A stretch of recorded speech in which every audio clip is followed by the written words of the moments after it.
Shalom. Bapak Ibu saudara yang terkasih dalam Tuhan, kita bersyukur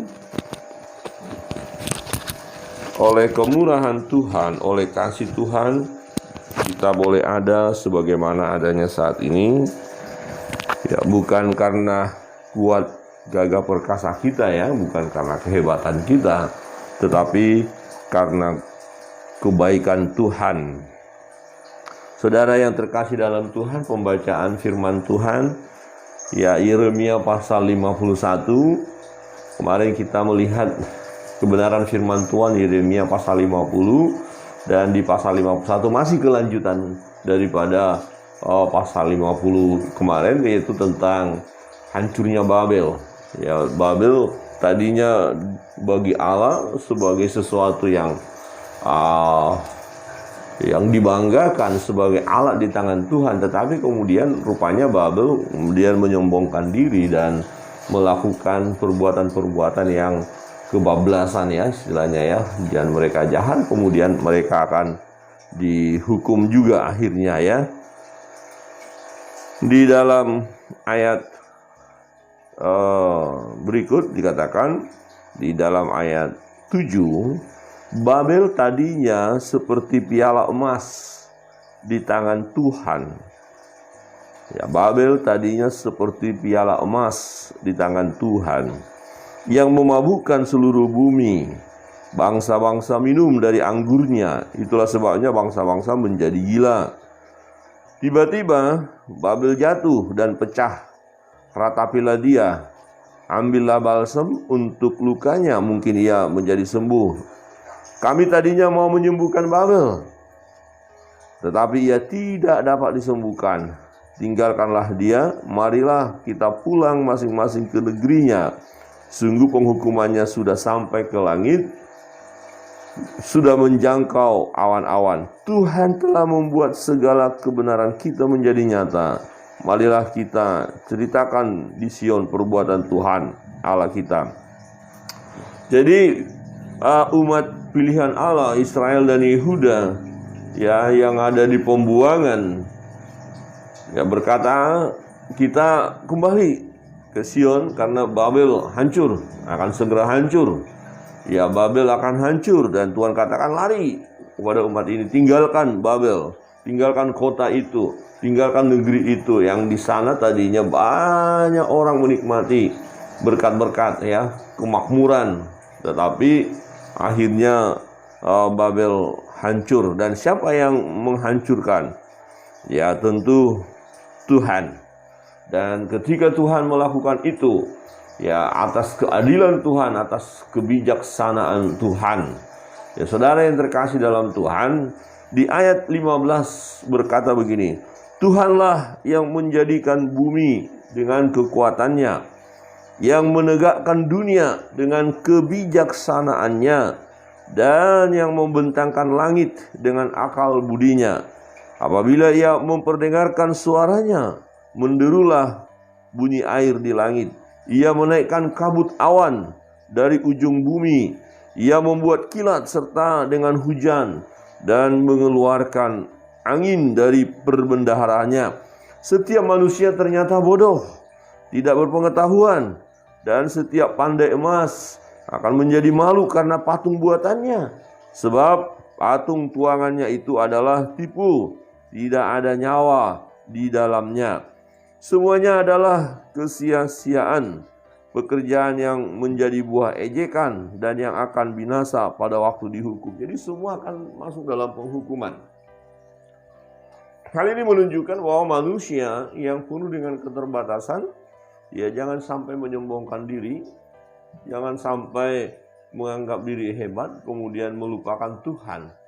Ya, dan bagi orang-orang yang membuat tadi dikatakan patung tuangan untuk disembah, itu suatu kebodohan. Ya, karena nggak ada nyawa di dalam patung itu. Ya, berarti nggak bisa buat apa-apa. Jadi yang mau disembah hanyalah Allah, Tuhan. Nah, Allah ya berdaulat atas segalanya. Ya. Dan bagaimana dengan Babel? Kenapa Babel menjadi satu bangsa yang hebat, kemudian dia bisa menguasai yang lain? Sebenarnya bukan karena kehebatan Babel. Bukan karena kekuatan Babel atau orang-orang yang ada di sana, bangsa itu, tapi Tuhan yang pakai mereka. Perhatikan di ayat 20, engkau tadinya adalah palu godam bagiku, senjata perang dengan engkau. Perhatikan, dengan engkau aku menghancurkan bangsa-bangsa. Jadi dengan engkau, kata Tuhan. Jadi Babel hanya alat di tangan Tuhan. Jadi yang mengerjakan semua adalah Tuhan. Ya, mengapa bangsa-bangsa lain dihancurkan oleh Babel? Karena bangsa-bangsa lain juga adalah mereka tidak mau tahu tentang Tuhan, mereka melupakan Tuhan, mereka menyombongkan diri, mereka menyembah berhala, dan kemudian Tuhan pakai Babel. Jadi dikatakan apa? Dengan engkau aku menghancurkan bangsa-bangsa. Dengan engkau aku memusnahkan kerajaan-kerajaan. Dengan engkau aku, kata Tuhan, aku, kata Tuhan. Jadi Tuhan yang memakai bangsa Babel. Dengan engkau aku menghancurkan kuda dan pengendaranya. Dengan engkau aku menghancurkan kereta dan penunggangnya. Dengan engkau aku menghancurkan orang laki-laki dan perempuan. Dengan engkau aku menghancurkan orang tua dan muda. Dengan engkau aku menghancurkan teruna dan darah. Dengan engkau aku menghancurkan gembala dan kawanan dombanya. Dengan engkau aku menghancurkan petani dan lembu pembajaknya. Dengan engkau aku menghancurkan bupati-bupati dan pembesar-pembesar. Namun, perhatikan. Tadi dengan engkau, aku. Jadi Tuhan memakai bangsa ini. Tetapi bangsa ini rupanya harus didisiplin Tuhan, harus dihukum karena memang mereka melakukan kejahatan, kebablasan juga mereka. Jadi gini, saya kuat, saya hebat. Saya tidak menyadari bahwa saya kuat, hebat karena Tuhan. Kemudian saya abaikan Tuhan. Siapa saya? Padahal saya lakukan itu bisa karena Tuhan yang menolong saya. Tapi saya nggak datang kepada Tuhan, saya abaikan. Akhirnya saya sombong. Perhatikan banyak orang-orang yang menyombongkan diri, tidak menyadari bahwa sesuatu yang dia kerjakan berhasil karena Tuhan.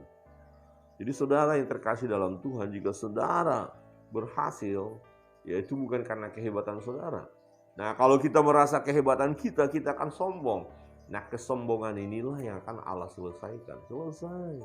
Orang sombong akan ditundukkan oleh Allah. Orang sombong akan dihancurkan oleh Allah. Orang sombong akan direndahkan.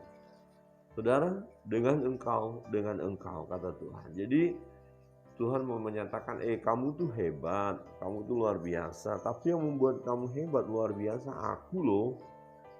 Nah, kalau Tuhan yang membuat kita hebat, luar biasa, ya semestinya dong kita merendahkan diri di hadapan Tuhan. Kita akan berkata, terima kasih Tuhan. Puji Tuhan, saya bisa lakukan ini, bisa lakukan itu, buat sana, buat ini, berhasil segala macam itu karena Tuhan. Ayat 24. Namun aku akan membalaskan kepada Babel dan kepada segenap penduduk negeri orang Kasdim segala kejahatan yang telah mereka lakukan terhadap Sion di depan matamu sendiri. Demikianlah firman Tuhan. Wah, rupanya Babel melakukan hal yang jahat, jelas. Jadi kebablasan mereka bertindak. Akhirnya mereka tidak menyadari bahwa kalau mereka melakukan banyak hal karena Tuhan, tapi mereka lebih membanggakan diri sendiri. Ada banyak orang yang tidak menyadari memang ketika dia berhasil, tidak menyadari bahwa ini ada kuasa Tuhan, ada satu pribadi yang membuat berhasil ya. Saya lebih kepada aku hebat loh, wow dahsyat ya. Tapi pagi hari ini Tuhan ingatkan kita, kalau engkau berhasil karena ada Tuhan, engkau buat itu karena ada Tuhan. Jadi kita bersyukur.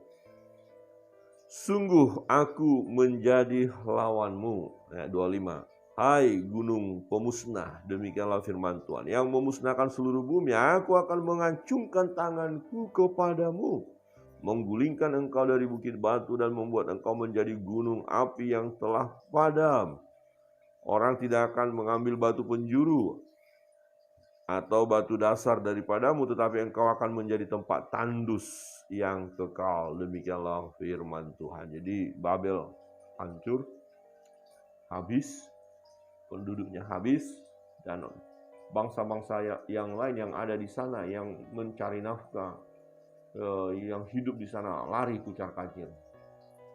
Kira-kira begini, ada satu kota yang sangat sejahtera secara ekonomi, maka orang akan berbondong-bondong ke sana, bekerja di sana, dari berbagai suku, dari berbagai bangsa. Tapi kemudian kota itu akan hancur, maka orang-orang tadi yang datang ke sana lari, tinggalkan kota itu. Siapa mau mati di situ? Nah, hanya penghuni penduduk kota asli itu yang mungkin bertahan mencoba menghadapi musuh-musuh, tetapi mereka akan mati semua. Lah, yang bukan kota itu bukan punya dia hanya pendatang saja. Pendatang pasti lari dong, tinggalkan aja, kucar kacir mereka. Dan itu yang dikatakan lari, termasuk Yehuda dan Israel. Mereka pun meninggalkan Babel.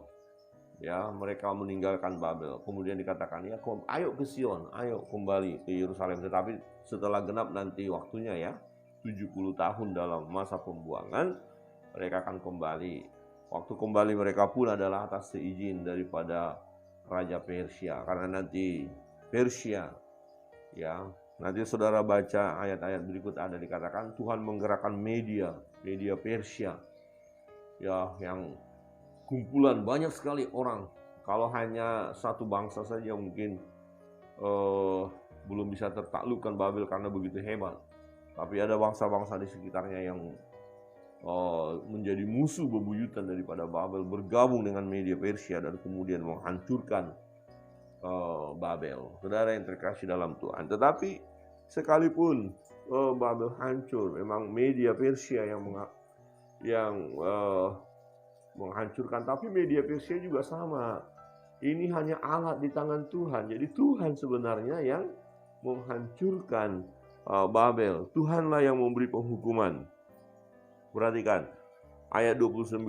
Bumi berguncang dan bergetar sebab rancangan Tuhan terhadap Babel sedang terlaksana. Ya, rancangan Tuhan terhadap Babel sedang terlaksana, yakni untuk membuat negeri Babel menjadi tempat tandus yang tidak berpenduduk. Jadi semua atas rancangan Tuhan, atas kendali Tuhan, perbuatan Tuhan. Jadi kalau kita lihat pun nanti, ya, Babel hancur, ya, bukan karena hebatnya Persia, bukan. Media Persia hebat, makanya dikalahkan Babel, tidak. Karena Tuhan yang mengerjakan. Babel hancur karena memang sudah rancangan Allah atau bentuk hukuman. Ingat apa yang dilakukan oleh Babel. Mereka juga melakukan kejahatan dan mereka menyembah berhala. Dewa Belnya tidak bisa menolong, ya. Sesembahan mereka tidak bisa menolong. Dan khusus umat Tuhan yang ada di sana. Jadi waktu hancurnya Babel, nah, ada maksud Tuhan juga buat umat Tuhan. Ya, di ayat 45, keluarlah dari tengah-tengahnya hai umatku. Hendaklah setiap orang menyelamatkan nyawanya dari murka Tuhan yang menyala-nyala itu. Biarlah hatimu jangan kecut dan takut karena kabar yang terdengar di negeri. Apabila tahun ini datang kabar ini, dan tahun kemudian kabar itu, apabila kekerasan merajalela di negeri, dan penguasa lalim melawan penguasa lalim. Sebab itu sesungguhnya waktunya akan datang bahwa aku akan menghukum patung-patung Babel. Seluruh negerinya akan menjadi malu dan semua orang yang terbunuh akan rebah di tengah-tengahnya. Akan Tuhan selesaikan. Dan buat umat Tuhan, ayo lari dari sana, keluar dari sana. Jadi rupanya ini juga upaya penyelamatan kepada umat Allah. Jadi dengan menghancurkan Babel, ini adalah satu rancangan Allah, ya, kepada umat pilihan ini, bahwa umat ini akan terpelihara. Dan setelah nanti Babel hancur, di masa pemimpin Kores Raja Persia lah yang mengizinkan mereka pulang. Kita lihat bagaimana, ya, situasi itu, ya, semua ada dalam kendali Tuhan, semua ada dalam rancangan Tuhan. Tuhan bijaksana tentunya ya. Dia maha adil, maha bijaksana. Apa yang diperbuatnya adalah baik. Segala sesuatu yang diizinkan terjadi adalah baik. Ya, Allah turut bekerja dalam segala sesuatu, dalam segala hal untuk mendatangkan kebaikan bagi setiap kita yang mengasihi Tuhan. Kebenaran firman Tuhan pagi hari ini mengingatkan kita. Pertama, jika kita bisa melakukan banyak hal, bisa buat itu dan ini, berhasil di sana, berhasil di sini, itu sesungguhnya karena Tuhan. Amin. Coba lihat kiri kanan. Kalau kau berhasil itu karena Tuhan, katakan. Kalau kau berhasil itu karena Tuhan. Jangan menyombongkan diri, ya. Tuhan katakan bersama engkau aku melakukan, bersama engkau aku, Tuhan. Ya. Kita bersyukur memiliki Allah yang hidup, mengingatkan kita untuk terus bersyukur kepada Tuhan, ya, memuliakan Tuhan. Dan yang kedua, ya, bahwa tindakan Allah itu adil, ya. Upah dosa adalah maut, itu ya dan amin. Jadi tabur tuai. Nah, akibat perbuatan daripada Babel pun harus didisiplin. Mengingatkan kita untuk berhati-hati dalam bertindak, berhati-hati dalam melakukan segala sesuatu. Ya, disadar. Kalau kita lihat sang pemazmur luar biasa ya. Ya, dia berkata kepada Tuhan, selidikilah aku akan Tuhan. Selidikilah aku Tuhan, kenallah akan jalanku. Jadi ada introspeksi diri ya. Jika aku serong beritahu Tuhan. Nah, ini perlu kita terus berjalan sesuai dengan kebenaran. Ya, jangan sampai karena perbuatan kita tadi yang kita anggap benar padahal salah, di penghujung sana kita mengalami kehancuran. Inilah yang terjadi bagi Babel. Habis selesai, mana kebanggaannya? Nggak bisa diselesaikan oleh Tuhan. Dan yang ketiga, bagi umat pilihan Allah, kita melihat peristiwa-peristiwa yang terjadi. Bagaimana Babel hancur? Tujuannya untuk umat Allah apa? Supaya umat pilihan yang sedang ada di dalam pembuangan itu, ya akhirnya keluar, akhirnya bisa mereka selamat dan meninggalkan Babel. Ya, kemudian mereka kembali ke Sion untuk mencari Tuhan. Saudara, setiap kali kita melihat peristiwa-peristiwa yang terjadi saat ini, mengingatkan kita akan Tuhan. Kita datang kepada Tuhan dan kita katakan terima kasih Tuhan. Ada maksud Tuhan. Mengapa peristiwa ini terjadi? Kiranya Tuhan Yesus memberkati.